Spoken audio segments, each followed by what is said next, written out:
यदि बादल भी घर बसाने लगे तो शेष पृथ्वी प्यासी मर जाए। આપણા માટે અમ જેવા ઘણા તમોને પણ તમો અમારે એક મહાન સ્વામી મહારાજ રાજકોટ નથી પધાર્યા, પરંતુ આખું રાજકોટ આજે અહીંયા પધાર્યું છે એમનો લાભ લેવા માટે। વિશિષ્ટ લાવો પરમ પૂજ્ય સ્વામીશ્રીના સાનિધ્યમાં આપણે પ્રાપ્ત કરવાના છીએ।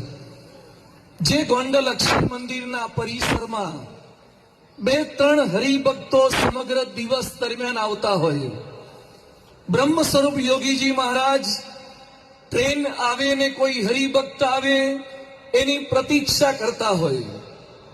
જે સમયે સિલકની અંદર કેવળ સ્વામી એવું લખવું પડતું હોય, જે સમયે કટોકટીનો મામલો એવા પત્રો લખાતા હોય, એ કાળ કેટલાકે જોયો છે, કેટલાકે વાંચ્યો છે, પરંતુ આજે અક્ષર પુરુષોત્તમ મહારાજના પ્રૌઢ પ્રતાપથી ગોંડલ મંદિર ખાતે અક્ષર મંદિરમાં અક્ષરદેરીના સાનિધ્યમાં કેવા ડંકા વાગી રહ્યા છે એ આપણે નજરે નિહાળીએ છીએ।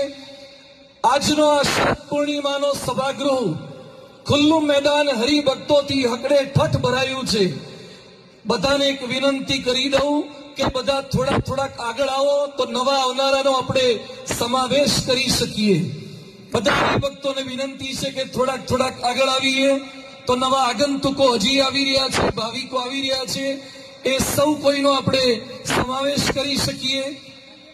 પરમ પૂજ્ય મહાન સ્વામી મહારાજ એમણે જે શાસ્ત્રીજી મહારાજે ડંકા વગાડ્યા હતા, એ કાર્ય યુગ કાર્ય કેવું ચાલુ રાખ્યું છે।